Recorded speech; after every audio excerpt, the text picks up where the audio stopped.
I remember when I was around the age of 4 and my family and I lived in a small apartment on the fourth floor, which was pretty high. The apartment was full of stupid people like drug addicts and other low-life criminals.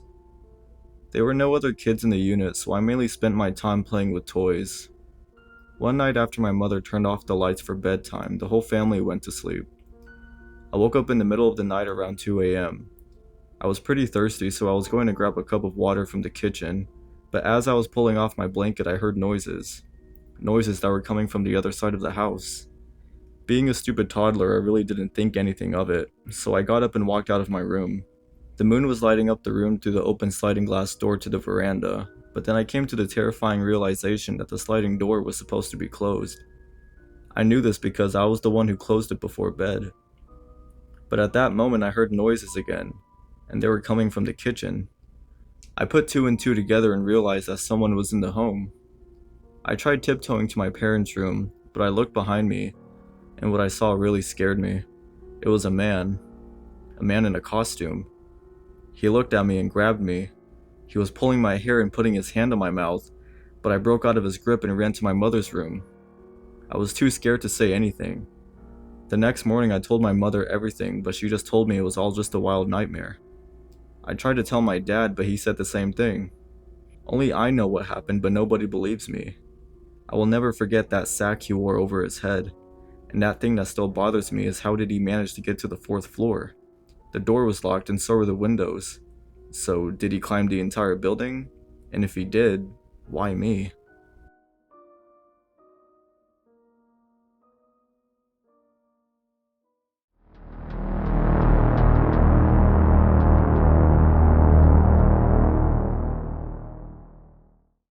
About 6 years ago when my cousin, we'll call him James, was 15 and I was 7, our parents left us to go to a wedding.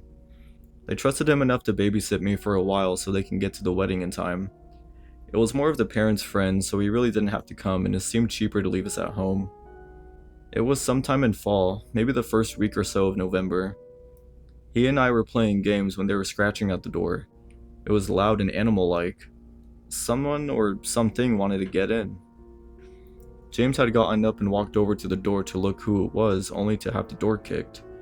It was like something wanted to break the door down or something. James had started to get nervous and he looked at me. He was scared, and today I still don't know why. He was completely silent and he quickly ushered me upstairs. It was only around 7 p.m., but it was dark, and he insisted that it was my bedtime. He took me into bed and went back downstairs. This was my aunt and uncle's house, and they hunted.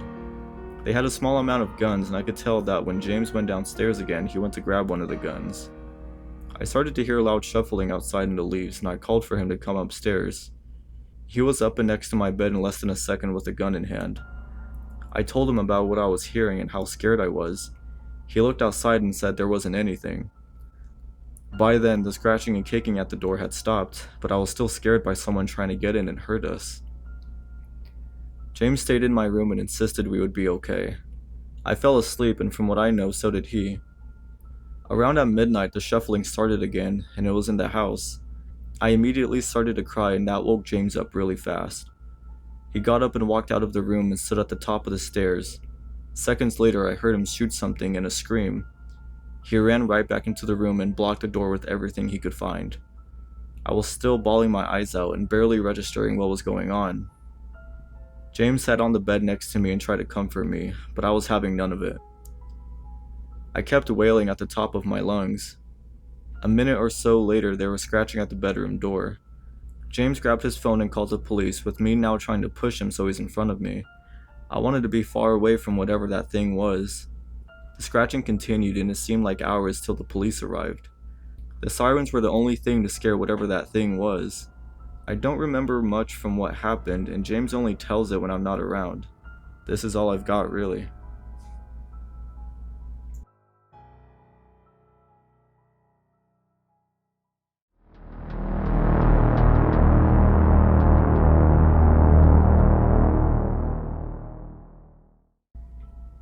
I was about the age of 13 when this story took place.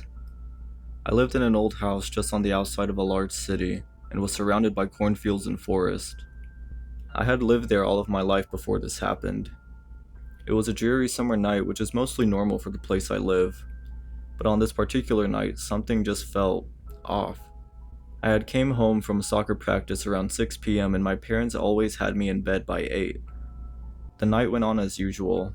I ate dinner, played with my little sister, and did some weightlifting before bed. I got into bed around 7:45. This story will better make sense if I tell you some things about me.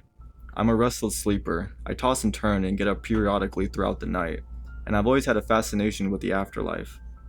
Now back to the story.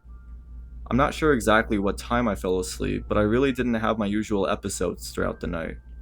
This was the first night I actually slept peacefully in years. I was suddenly awoken by a strange noise coming from the bathroom in my bedroom. Since I had used the bathroom anyways, I decided to go check it out.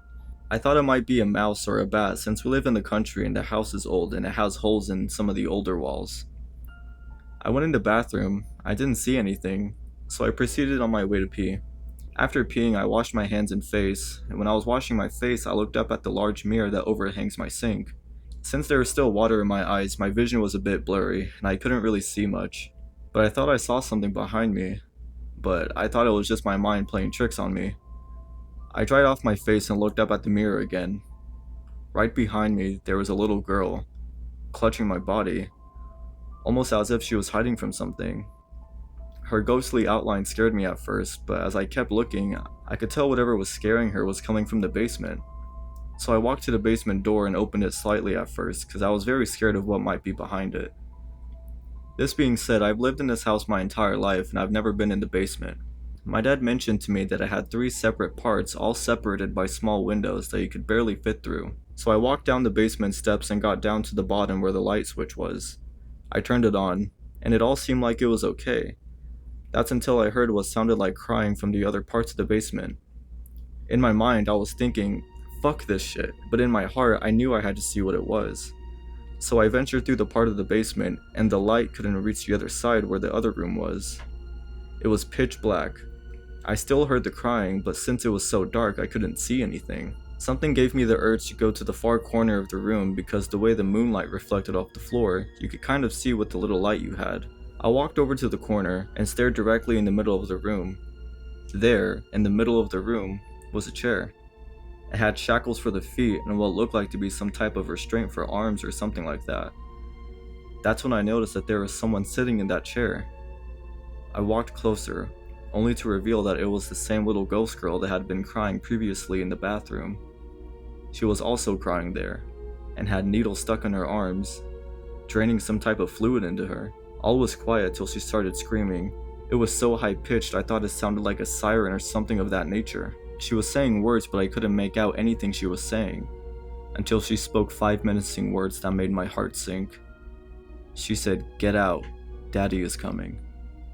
Not even thinking twice, I sprinted up the basement stairs, tripping over my own feet and fell flat on my face once I reached the top steps. I got back up and ran into my parents' room. I told them what happened. They went down there and checked everything out. I told them about the chair and the little girl that was screaming. They told me there was no chair in the basement and there had never been 3 parts of the basement. I walked back down there and the room that I saw the chair in was not there. There had only ever been 2 parts of the basement, my dad said. I told him what I saw and how I knew there had to be some kind of mistake, but I never did see that part of the basement again. I'm 18 now and I decided to do some research on the house to see if there's any history that could have caused that. I came across an article of a man who had been arrested in 1868 for doing lab experiments on all of his children. After the man was arrested, the police found 12 skeletons of his children stuffed behind the basement stairs, under debris and concrete. Now that I have finally moved out of that house, and finally have an answer as to what I saw that night, I'm finally at peace. But those 5 words still hang over me to this day. Get out. Daddy is coming.